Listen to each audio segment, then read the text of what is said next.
Honourable minister. అధ్యక్ష, వాస్తవంగా ప్రశ్న గౌరవ సభ్యురాలు అడిగినట్టుగా ప్రతి మండలంలో నవోదయ విద్యాలయాల తరహాలో కొత్త బీసీ గురుకులాలు అడిగితే లేవని చెప్పేది తప్ప బీసీ గురుకులాలు చేయమని మేము ఎప్పుడు చెప్తలేము అధ్యక్ష. తమరు కూడా మీ ఫౌండేషన్ వేసి ఉంటారు. చాలామంది ఇంటిగ్రేటెడ్ గురుకులాలు, ఒక్కొక్క గురుకుల ఈక్వల్ టు 4 గురుకులాలు ఒకే దగ్గర సమీకృతంగా చేసి అటువంటి 54 గురుకులాలు మొదటి సంవత్సరంలో శాంక్షన్ చేసుకున్నాం బిల్డింగ్లు కట్టడానికి అధ్యక్ష. 54 × 4 116 స్కూళ్ళకు సంబంధించి సొంత భవనాలు. మీరు అయ్యా 216 సరే లేక నేను మ్యాథమెటిక్స్ కొద్దిగా కన్నా 216. థ్యాంక్ యూ రవీంద్రరావు గారికి. 216 స్కూళ్ళకు సంబంధించి మేము ఫౌండేషన్ వేసుకున్నాం అధ్యక్ష. వాటికి నిధులు కూడా కేటాయించడం 5,000 రూపాయల కోర్టు కేటాయించుకోవడం జరిగింది. ఇక వారు గౌరవ సభ్యులు అందరూ అడుగుతూ ఉన్నారు అధ్యక్ష. నేను కొంత లెక్క చెప్పడానికి అవకాశం అని చెప్పి కోరుతా ఉన్నా అధ్యక్ష. మా ప్రభుత్వం రాగానే ప్రభుత్వ పాఠశాలలకు సంబంధించి రాష్ట్రంలో ఉన్నటువంటి 25,000 పైన పాఠశాలలకు 1,100 రూపాయల కోట్ల కేటాయించి అమ్మ ఆదర్శ పాఠశాలల కింద మౌలిక సదుపాయాలు కలిగేసినాం అధ్యక్ష. టీచర్లలో అసహనం ఉంది. 10 సంవత్సరాలుగా ప్రమోషన్లు రాలే, ట్రాన్స్ఫర్లు కాలే అనేటువంటి కారణం మీద వాళ్లకు ప్రమోషన్లు ఇచ్చి ట్రాన్స్ఫర్లు చేసి ఒక పెద్ద సదస్సు నిర్వహించి టీచర్ల రిక్రూట్మెంట్ చేసినాం. డిఎస్సి ద్వారా టీచర్ల రిక్రూట్మెంట్ కూడా నిర్వహించడం జరిగింది అధ్యక్ష. దాంతోపాటుగా ఇలా గౌరవ సభ్యురాలు అడుగుతూ ఉన్నారు విదేశీ విద్య. సార్ సంవత్సరానికి 300 మందికి ఇస్తున్నారు అధ్యక్ష. మేము ఇలా 800 మందికి ఇచ్చడానికి నిర్ణయం తీసుకొని కార్యక్రమం కొనసాగిస్తాను. దాంతోపాటుగా ఇలా గురుకులాలకు సంబంధించి కొత్తగా వీళ్ళు మాత్రమే వచ్చినాక ప్రారంభించారని చెప్తున్నారు అధ్యక్ష. ఇలా మన రాష్ట్రంలో ఆర్థిక శాఖకు నడుపుతున్నటువంటి రామకృష్ణారావు గారు కావచ్చు, మొన్నటిదాకా ఉన్న public service commission chairman Mahender Reddy గారు కావచ్చు, ఇప్పుడు public service commission chairman Burra Venkateshwara గారు కావచ్చు, వాళ్ళంతా కూడా ఆనాడు గురుకులాల ఉత్పత్తి అధ్యక్ష.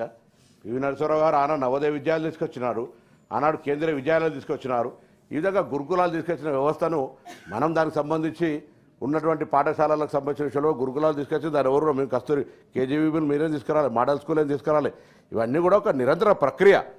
మీరు తీసుకొచ్చిన దాంట్లో వల్ల అధ్యక్ష ఇలా మొత్తం రాష్ట్రంలో అన్నీ కలిపి టుగెదర్ 1029 గురుకులాలు ఉంటే పట్టుమని 300 స్కూళ్ళల్లో కూడా బంగారాలు లేవు అధ్యక్ష.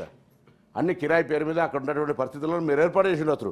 కనీసం వాటికి స్థలాలు కేటాయించని ఉంటే ఇలా భవనాలు నిర్మించుకోవడానికి ఉపయోగపడుతుండే కదా అధ్యక్ష. అదే భవనాలు కూడా ఇంకొకటి దానికి సరే సంబంధించి రాజకీయ విమర్శ తెలుసుకుంటే ఆనాడు భవనం ఎవరిదైనా నాయకుడిది ఖాళీ ఉంటే ఆ భవనం కిరాయి కొరకైనా అక్కడ ఒక స్కూల్ కేటాయించినటువంటి పరిస్థితి ఉన్నది అధ్యక్ష. ఇప్పుడు వాటి గురించి మాట్లాడుకుంటే తప్పే. సరే ఇప్పుడు ఐఎమ్ రెడీ టు ప్రూవ్ తప్పకుండా దాని మీద నేను ఎక్కడ పోయేటువంటి అవకాశం లేదు. దాని తర్వాత ఈరోజు వీళ్ళు మాట్లాడుతున్నారు అధ్యక్ష. పాఠశాలలకు ఉచిత విద్యుత్ ఇస్తున్నారు అధ్యక్ష, హాస్టల్తో మహా అన్నిటికీ. ఇలా ఉచిత నీరుని ఇస్తా ఉన్నాం అధ్యక్ష. వాటర్ సప్లైకి సంబంధించిన బిల్స్ రాకుండా ప్రాబ్లం. స్ట్రెంత్ ఆధారంగా శానిటేషన్ స్కావెంజర్ సిస్టంలో ఊర్లలో బదిలీలు అవుతున్నటువంటి అంశం మీద కూడా ఇలా ఆ కార్యక్రమం తీసుకుంటున్నాం అధ్యక్ష. దాని తర్వాత పుస్తకాలు లేదా బట్టలు వీటన్నిటిని ఇవ్వడంతో పాటుగా లాస్ట్ ఇయర్కి సంబంధించినటువంటి ఫుడ్ పాయిజనింగ్ కేసులు 2023 దాకా 30 కేసులు అయినాయి అధ్యక్ష.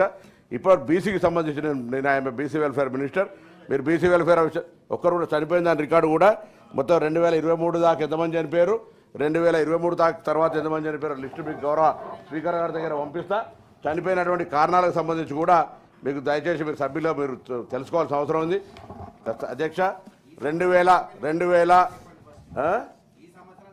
చెప్తా ఓకే మీరు డిబేట్ చేసి 2000 ప్లీజ్ ఇప్పుడు గౌరవ మంత్రి గారు మీరు సబ్జెక్ట్ పూర్తి చేయండి. బిఎస్సిలో మీరు మెంబరు, అక్కడ బిఎస్సి వెయిటింగ్, అది కాగానే ఇక్కడ బిఎస్సి ఉంది. దయచేసి మీరు తొందర పూర్తి చేయండి. మీరే క్వశ్చన్ అవర్ నడుపుతున్నారు అధ్యక్ష. ప్రశ్న అడిగినారు వాళ్ళు, దానికి సంబంధించి డీవియేషన్ లేకుండా ప్రశ్నకు సంబంధం లేకుండా అనేక రకాల ఎక్స్టెన్షన్ ఆఫ్ క్వశ్చన్ అడుగుతూ ఉన్నారు వాళ్ళే. క్వశ్చన్ అవర్ అంటే మీరు పార్లమెంట్ 11 నుంచి 12 దాకా ఉంటుంది. మీరు 1:30 దాకా కూడా నడిపిన మన జవాబు చెప్పడానికి సిద్ధంగా ఉన్న ప్రభుత్వం మమ్మల్ని ఏమంటలేదు. కానీ జరిగినటువంటి సంబంధించి జరుగుతున్న పరిణామాలను బట్టగాల్చి మీద వారేయడానికి వాళ్ళతో ఎవరెస్టాలు ఎక్కితే మేము బెడ్లు ఎక్కుతున్నాం. రండి హాస్టల్లో చూస్తాం, రండి ఒక్కసారి ఏం జరుగుతుందో పరిణామాలు. మాటలోకి చెప్తే నేను మళ్ళొక్కసారి మళ్ళీ మాట చూస్తున్నా. బీసీ రమ్మని చెప్తున్నా డైట్ ఛార్జీలు 40% పెంచడం. మేము గ్రీన్ ఛానల్ ద్వారా పేమెంట్ చేసినాం 2014 దాకా. పైసలు పేమెంట్ చేయక దసరా సెలవుల తర్వాత గురుకులాలకు సంబంధించినటువంటి అద్దె భవనాలలో తాళాలు వేస్తే ప్రభుత్వం తరఫున హెచ్చరిక చేసి వాళ్ళకి 50% కిరాయిలు ఇచ్చినాం సార్. ఇలా మీరు మాట్లాడుతూ ఉన్నారు. ఇలా హాస్టల్కి సంబంధించిన ఫీ రియంబర్స్మెంట్ ఇవ్వకపోతే వాళ్ళకి సంబంధించిన మెస్ ఛార్జీల హాస్టల్ ఫుడ్ సప్లైకి సంబంధించి 3-4 ఏళ్ళ బకాయిలు అధ్యక్ష. అద్దె భవనాలకు సంబంధించి ఏం లేదు, ఇవాళ ఎక్కడైనా బరాబర్గా పేమెంట్ చేస్తున్నాం, క్వాలిటీ ఆఫ్ ఫుడ్ సప్లై చేస్తాం. హాస్టల్ విద్యార్థులకు సంబంధించి, విద్యకు సంబంధించి, పాఠశాలలకు సంబంధించి ఒక విద్యార్థి నాయకుని ఆ శ్రద్ధ మాకుంది. ప్రభుత్వంలో నేను ప్రతినిధిగా మీరు అట్లనే బట్టగాల్సి మీదే వారాయాలని మీకేమైనా హాస్టల్ తిరిగిరా, నేను మధ్యాహ్నం హాస్టల్ పిల్లలతో భోజనం చేసిరా, ఇలా రాజకీయం చేయడానికి మాట్లాడుతూ ఉన్నారు. ఎప్పుడైనా తిరిగితే ఫోర్స్ కొరకు తప్ప బ్రేక్ఫాస్ట్ చేసి ఒక రోజు ఆర్భాటంగా 2 స్కూళ్ళలో పెట్టేసి ఎలక్షన్ ముంగట రన్నింగ్ బ్రేక్ఫాస్ట్ పెట్టారు 2 స్కూళ్ళలో బ్రేక్ఫాస్ట్ ఎలక్షన్ ముంగట. ఏదైనా ఉంటే పథకం ఎలక్షన్ కొరకే, ఎన్నికలకు ముందే 2 రోజులు బ్రేక్ఫాస్ట్ పెట్టారు, 2 రోజులు బ్రేక్ఫాస్ట్ పెట్టారు. మంత్రి గారు మాట్లాడుతున్నప్పుడు ఆన్సర్ చెప్తాను. నచ్చకపోతే నీ ఓట్ల మీరు ఊహించుకున్న ఆన్సర్ చెప్పాలని చెప్పాం అధ్యక్ష.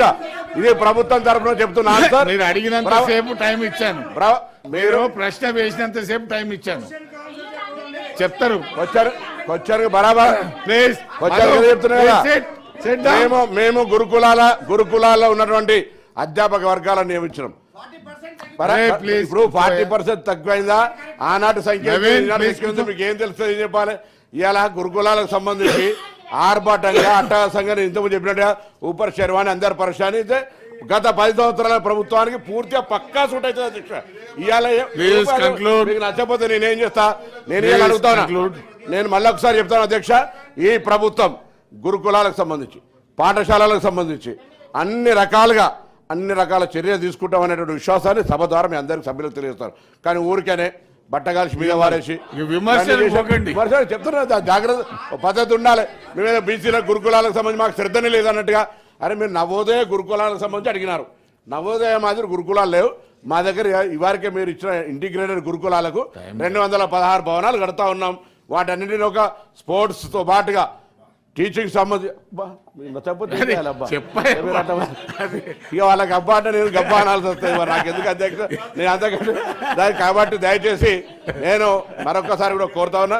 దాని తప్పకుండా బలహీన వర్గాలకు సంబంధించిన బిడ్డగా వాటికి సంబంధించిన అన్ని రకాల జాగ్రత్తలు తీసుకుంటాం. గౌరవ సభ్యులు ఎప్పుడైనా ఏదైనా ఇబ్బంది అనిపిస్తే నా దృష్టికి తీసుకొచ్చినా కూడా నేను పట్టించుకోకపోతే దానికి స్పందించే హక్కు ఉన్నదని మాట్లాడుతాను.